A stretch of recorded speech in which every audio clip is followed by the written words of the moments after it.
Kamusta mga kaibigan? Welcome dito sa Easy Filipino. Ngayon ay andito tayo sa isang pinakamasaysayang pangyayari dito sa Pilipinas, ang pagdalaw ni Pope Francis.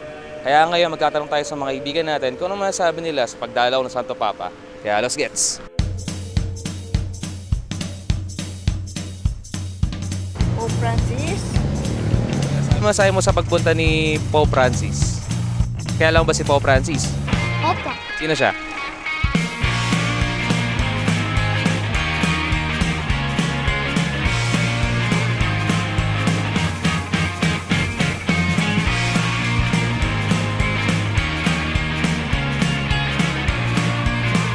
Kay Pope Francis, ano masasabi niyo sa pagdalaw niya dito?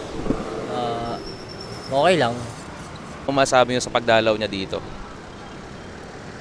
Kasi maraming tao na sumalubong sa kanya. Hindi ko nga siya nakita eh. Pero masasabi mo lang, mga naidulot niya sa pagdalaw niya.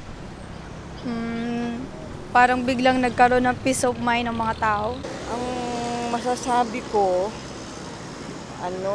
maganda. Kasi ang buong Pilipinas parang nagkaroon ng pakikitungo sa kapwa na maayos. Diba? Nagkaroon sila ng gano'n na pag-iisip. Ano masasabi niyo sa pagdalaw niya dito? Okay naman. Tsaka maganda naman yung dudulot nun kasi dagdag din siya sa mas dagdag para sa atin sa pananampalataya. Tsaka nararamdaman natin na katabi lang rin natin si Jesus na hindi niya tayo pababayaan. Sa ngayon, nakaabang ho ba kayo sa pano niya? Hindi, kasi may trabaho kami nun eh. Okay lang naman, kaya lang parang nakakapanibago kasi mga Filipino nagiging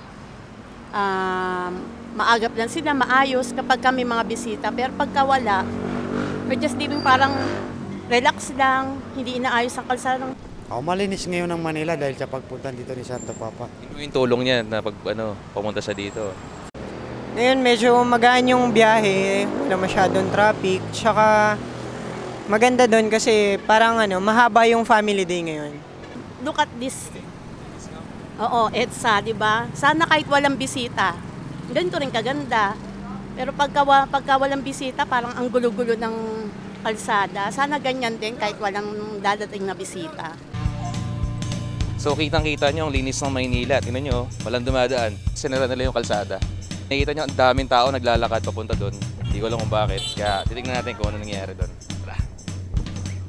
Ano na, yun masabi niyo sa pagdalaw ni Pope Francis? Salamat yun ang mga tao. Isaya ka, Nay? Tagasa ka, Nay? Tsaka si Pope Francis naman ay bless siya, di ba, no? Pero ngayon po, pupunta ho ba kayo sa ano niya? Ay, hindi. Madrino kahapon, wala ho kayo. Hindi ko kasi ugaling makigulo. At saka, I respect kung ano yung belief ng mga tao.